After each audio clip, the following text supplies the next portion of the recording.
తల్లిదండ్రులు యవనస్తులుగా ఉన్నప్పుడే పిల్లలకు నేర్పాలి. ప్రార్థన చేయమని, బైబిల్ చదవమని, గుడికి వెళ్ళమని, మందిరానికి రమ్మని తల్లిదండ్రులు బలవంతం చేయాలి. ఆ రకంగా వారి తల్లిదండ్రులు ఆ పాపను ప్రార్థనలోను ప్రభు యొక్క శిక్షణలోను పెంచిన దాని వలన ఆ పాపకు అదే అలవాటైంది. ఎప్పుడు చూసినా బైబిల్ చదవటం, ఎప్పుడు చూసినా ప్రార్థన చేయటం. ప్రార్థన చేయకుండా తాను ఎప్పుడు కూడా బయటికి వెళ్ళే ఒక యవనస్తురాలు కాదు. అలాంటి పాప మీద ఒక యవనస్తుడు మోజుపడ్డాడు.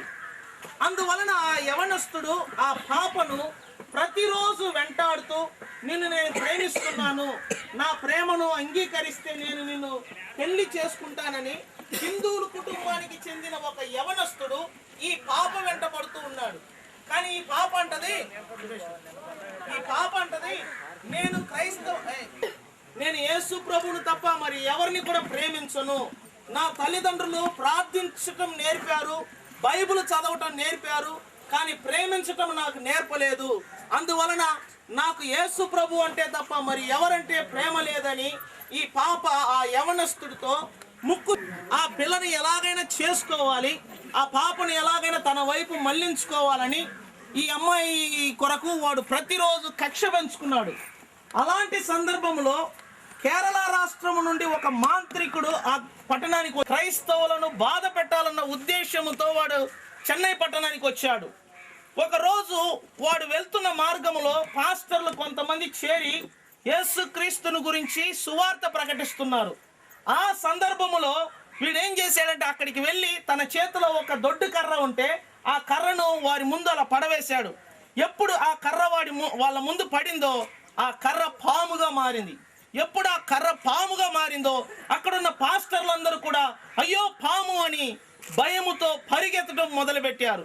ఆ రోజుల్లో ప్యాంటు చొక్కాల కన్నా తెల్ల చొక్కాలు వేసుకునే రోజులు కాబట్టి వారు కట్టుకున్న పంచె కనుక పాము దృశ్యాన్ని చూసి పరిగెత్తుతున్నప్పుడు వారి నడుము మీద ఉన్న పంచె కట్టు కూడా ఊడి కింద పడిపోయేది.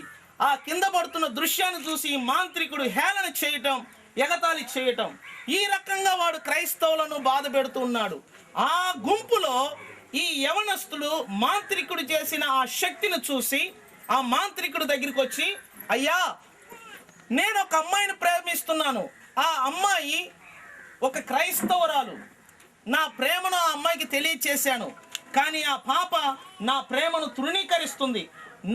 నా జీవితంలో ఆ అమ్మాయిని ఎలాగైనా చేసుకొని తన జీవితాన్ని పాడు చేయాలి, ఇది నా ఆశయము, మీరు నాకు సహాయం చేయాలి, దానికి ఎంత డబ్బైనా నేను సహాయం చేస్తానన్నాడు ఈ యవనస్తుడు మాంత్రికుడితో. అప్పుడు మాంత్రికుడు అన్నాడు, ఆ యవనస్తురాలు ఎవరంటే ఆ యవనస్తురాలు ఒక క్రైస్తవ కుటుంబానికి చెందిన యవనస్తురాలని చెప్తాడు.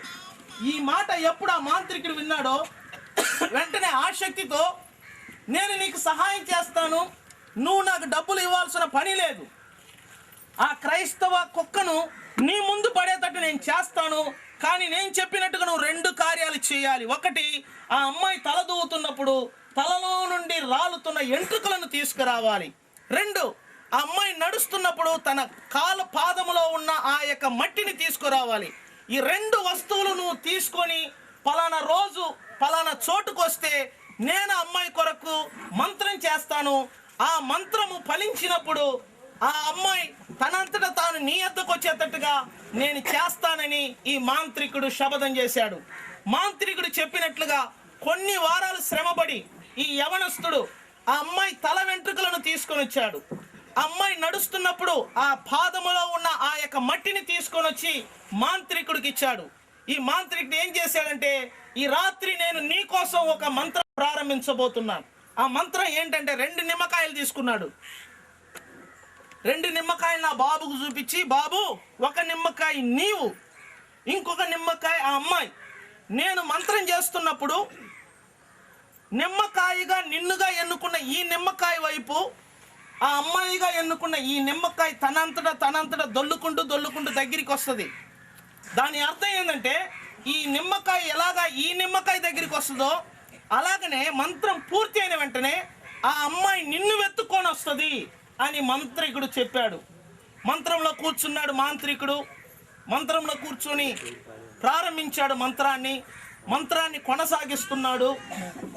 ఎంతో బలముగా మంత్రం చివరికి ఏమవుతుందంటే ఆ ఆడ అమ్మాయిగా సాదృశ్యంగా ఉన్న ఆ నిమ్మకాయ దొల్లుకుంటూ నిదానంగా మగ అబ్బాయిగా ఎన్నుకున్న ఆ నిమ్మకాయ దగ్గరికి వస్తున్న దగ్గర ఇంకొక కొద్ది క్షణంలో 2 నిమ్మకాయ ఒకటవబోతుంది.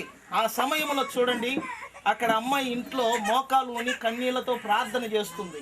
ఎందుకంటే ఆ అమ్మాయికి ఒక అలవాటు, పండుకునే ముందు మోకాలు ఉని దేవునికి ప్రార్థన చేసే అలవాటు. ఈ అలవాటు ఆ పాపకి ఎలా వచ్చింది? బడిలో నేర్పించిందా, ప్రైవేట్లో నేర్పించిందా, లేకపోతే పంచాయతీలో నేర్పించిందా? వాళ్ళ తల్లిదండ్రులు నేర్పిన పాఠం అది. ఆ పాఠం వలన ఆ పాప ప్రతిరోజు ప్రార్థన చేస్తూ ఉంది. అక్కడ ఆ పాప ప్రార్థన చేస్తుంటే ఇక్కడ మాంత్రికుడు ఎంతో బలముగా మంత్రం చేస్తున్నాడు. కానీ ఆ నిమ్మకాయ దగ్గర రావటానికి ఆలస్యం అవుతుంది. వెంటనే వీడు ఇంకా బలముగా మంత్రం చేయటం మొదలుపెట్టాడు. కానీ ఆ మంత్రం ఫలించటం లేదు. ఎందుకు నా మంత్రం ఫలించటం లేదని కేకలు వేస్తున్నాడు, కోపపడుతున్నాడు. తన మంత్రాన్ని అక్కడే దశం చేశాడు, పాడు చేశాడు. కానీ ఆ సమయంలో వాడుంటున్న గుహలో భయంకరమైన ఒక వెలుతురు ప్రకాశించటం జరిగింది.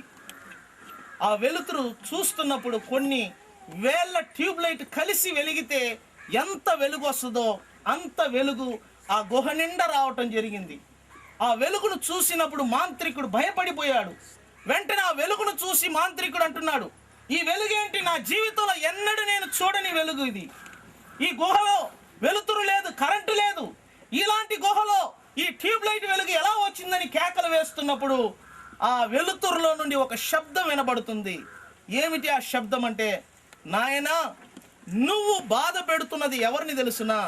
నా కుమార్తెను. నా కుమార్తె నాకు కన్నీళ్లతో అక్కడ ప్రార్థన చేస్తుంది. ఆమె ప్రార్థన నేను విన్నాను. నువ్వు ఎంత మంత్రం చేసినా ఆమె విషయంలో నీ మంత్రము ఫలించదు. ఎందుకంటే నేను ఆమె దేవుడను, ఆమె నా బిడ్డ అని మాంత్రికుడితో ఆ శబ్దము పలికింది. వెంటనే వీడంటాడు, ఈ శబ్దం ఎవరిది అని కేకలు వేస్తున్నప్పుడు మరలా ఆ శబ్దములో ఒక మాట విన్నాడు. ఏంటంటే, నేనే యేసుక్రీస్తుని. నా బిడ్డకు నువ్వు అన్యాయం చేస్తున్నప్పుడు నేను చూసి ఊరకుండే దేవుణ్ణి కాదు. నా బిడ్డను ఎవరైనా దూషిస్తే నేను చూసి ఊరకుండే దేవుడు కాదు. కాబట్టి నువ్వు నా బిడ్డకు అన్యాయం చేస్తే నేను నిన్ను ఊరకొదలను, నిన్ను నాశనం చేస్తానని దేవుడు గద్దించాడు. వెంటనే ప్రభువా నన్ను క్షమించు అని మోకాలు ఉని ప్రార్థన చేయడం మొదలుపెట్టాడు ఈ మాంత్రికుడు. ప్రభు ఏం చేశాడంటే, వాడు చేసిన ఘోరమైన పాపాలు సినిమాలో చూపించినట్టుగా వాడు చూపించాడు. ఆ పాపాలు వాడు చూడగానే, అయ్యా నేను ఇన్ని పాపాలు చేశానా, నన్ను క్షమించయ్యా. ఇదిగో నిన్ను నమ్ముకున్న బిడ్డలకు నేను ఎన్నో ఘోరం చేశాను, ఎన్నో అన్యాయాలు చేశాను, ఎన్నో ద్రోహాలు చేశాను, నన్ను క్షమించు ప్రభు అని యేసు ప్రభుని అడిగాడు మాంత్రికుడు. ప్రభు అన్నాడు, నిన్ను క్షమిస్తాను, కానీ నువ్వు ఒకటి చెయ్యాలి. నన్ను నమ్ముకొని ఈ లోకమంతటా నేనే నిజమైన దేవుడని నువ్వు సాక్ష్యం ఇవ్వాలని ప్రభు మాంత్రికుని అడిగాడు. మాంత్రికుడు అన్నాడు, ఇక నుండి నేను ఈ మంత్రాన్ని వదిలిపెడతాను, నీ బిడ్డగా నేను మారుతాను, లోకమంతటా నీకు సాక్షిగా ఉంటానని చెప్పి తన మాంత్రిక ఆ యొక్క తంత్రాలను విడిచిపెట్టి యేసు ప్రభుని నమ్ముకొని ఆయన బిడ్డగా వారు మాడారు. ప్రియులారా జాగ్రత్త పడారు. ఇక నుండి ఆ బిడ్డ యవనస్తురాల స్థాయిలోనికి ఎదిగి ఉన్నది. ఆమె చుట్టూ నీ కాపుదల, నీ శక్తి, నీ ప్రభావంతో కంచివేయమని వేడుకుంటున్నా. తన తల్లిదండ్రులతో కలిసి తాను మందిరానికి రావడం సహాయం చేయండి. కూడి వచ్చిన బంధుమిత్రులను ఆశీర్వదించండి. ఈ గ్రామంలో ఉన్న ఒక్కొక్కరిని ఆశీర్వదించమని యేసు నామమున ప్రార్థించి వేడుకుంటున్నాం పరమ తండ్రి, ఆమేన్. ప్రార్థన ఆశీర్వాదం. ఎంత కేవలమైనది, ఎంత బూటకమైనది, ఎంతగా అది మాయగలిగినదని అతను ఒక్కడు నిరూపించాడు. కాబట్టి వింటున్న ప్రజలకి నేను హెచ్చరిక చేస్తున్నా, మీ బిడ్డల మీద మీరు మనసు ఉంచండి. మీ పిల్లల మీద మీరు మనసు ఉంటుంది, మీ కుమారుల మీద, మీ యొక్క కుమార్తెల మీద. ఈనాడు బిడ్డలను చూస్తున్నప్పుడు ఎంతో వేదనకరంగా ఉంది. యవ్వన బిడ్డలను చూస్తున్నప్పుడు చూడండి, చిన్న వయసులో వారు త్రాగుడుకు లోబడిపోతున్నారు, బానిసలైపోతున్నారు. విసనపేటలో నేను బస్ స్టాండ్లో చూస్తున్నప్పుడు చూడండి, ఇంటర్మీడియట్ చదివే పిల్లలు బీర్ బాటిల్ తాగి ఆ బెంచీలలో పడుకొని ఉంటే ఆ వచ్చిన వారు కొట్టి తరుముతున్నారు. అంత కేవలమైన జీవితానికి చిన్న బిడ్డలు లోనవుతున్నారంటే తల్లిదండ్రులు వారికి మంచి మార్గమును బోధించలేకపోతున్నారు. చాలామంది పని బాటలు సంపాదించాలి, ఇండ్లు కట్టాలి, పెళ్ళిళ్ళు చేయాలని ఆశ కలిగి సంపాదనకు పరిగెత్తుతున్నారే తప్ప ప్రియులారా పిల్లల మీద వారు ఆపేక్ష కలిగి జీవించటం లేదు. పిల్లల యొక్క జీవితం ఎలా ఉంది, పిల్లలు ఎక్కడికి వెళుతున్నారు, యవ్వన బిడ్డలు ఏ స్థితిలో ఉంటున్నారు, ఆ బిడ్డల యొక్క పరిస్థితి ఏంటి, వారి యొక్క జీవిత కాలం ఏంటి, వారి జీవితమైన భవిష్యత్తు ఏంటిని తల్లిదండ్రులు ఖచ్చితంగా మనము ఆలోచించుకోవాలి, పరీక్షించుకోవాలని మీకు మరీగా తెలియపరుస్తున్నాను. ఈ గ్రామమే కాదు, ఎలాంటి చిన్న కుక్కురిసిన చిన్న గ్రామమైనా సరే తన పిల్లల మీద తల్లిదండ్రులు మనసుంచాలి, వారి యొక్క భవిష్యత్తు మీద మనసుంచాలి. దేవుని స్తుతించి దేవుణ్ణి పోడు స్తుతించి దేవుని గురించి ప్రార్థించట్లో, దేవుని యొక్క బిడ్డలతో కలిసి ఆనందించట్లో, దేవుని యొక్క స్వార్థను పంచబెట్టట్లో ఆమెను నేర్పుటకు తల్లిదండ్రులు జాగ్రత్త పడాలి.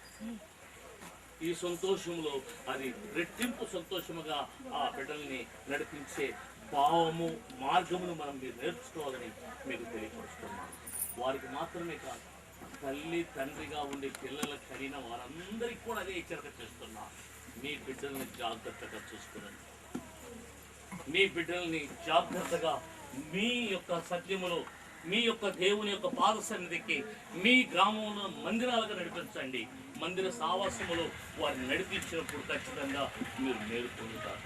లోక సంబంధమైన అలంకరణ, లోక సంబంధమైన కార్యములు, లోక సంబంధమైన ఫ్యాషన్లు, లోక సంబంధమైన కార్యాలను చూస్తున్నప్పుడు చూడండి, వారి భవిష్యత్తు యొక్క కొడుకు చూడండి, అతడు ఫ్యాషన్ కొరకు తను ధరించిన డ్రెస్ బాగలేదు, కుటుంబాన్ని చక్కదిచ్చుకున్నప్పుడు భార్య భర్తలు తన బిడ్డల మీద దృష్టి ఉంచి మేల్కొల్పి వారు మేల్కొని ఉండుటకు నీ పరిశుద్ధాత్మ యొక్క శక్తి వారికి దయచేయండి. అలాగనే ఇదిగో ఈ కార్యక్రమానికి సిద్ధపాటు చేసి ఈ సంతోషాన్ని అనుభవిస్తున్న ఈ కుటుంబాన్ని మీరు ఆస్వాదించండి, వచ్చిన బిడ్డలను ఆస్వాదించండి. ఇదిగో చనమణి నుంచి వచ్చిన సంఘాన్ని మీరు ఆస్వాదించండి. ఈ రీతిగా ఈ కార్యక్రమము నీ కృప వల్ల ఈ సంతోషానందమైన కార్యాన్ని జరిగించి ఈ సువార్తను అందించే ఈ ధన్యత మాకు కలుగజేసిన స్తోత్రాలు. వచ్చిన బిడ్డల్ని కుటుంబాన్ని ఆశీర్వదించి ఇక జరగవలసిన కార్యక్రమంలో ఈ యొక్క కుటుంబం ఇస్తున్న ఈ ప్రేమ విందులో కూడా మీరు తోడుగా ఉండి సమృద్ధిని కలగచేసి ఘనత మహిమలు మీరు పొందుకోమని యేసునామమున ప్రార్థిస్తున్నానయ్యా. తండ్రి యొక్కయు పరిశుద్ధాత్మ యొక్కయు రానయ్యున్న యేసుక్రీస్తు యొక్క కృప, సమాధానం, సంతోషము ఇదిగో ఇక్కడ చేరిన ఈ బిడ్డల మీదను సంఘం మీదను, ఇదిగో ఈ యొక్క సమస్త అయిన ఆ బిడ్డ యొక్క కార్యక్రమం చేస్తున్న కుటుంబం మీదను, ఆ యవనస్తురాల మీదను దేవుడు కుమ్మరించి ఆశీర్వదించిన గాక. ఆమె అందరికీ వందనాలు. ఇక జరగవలసిన కార్యములు జరిగించు.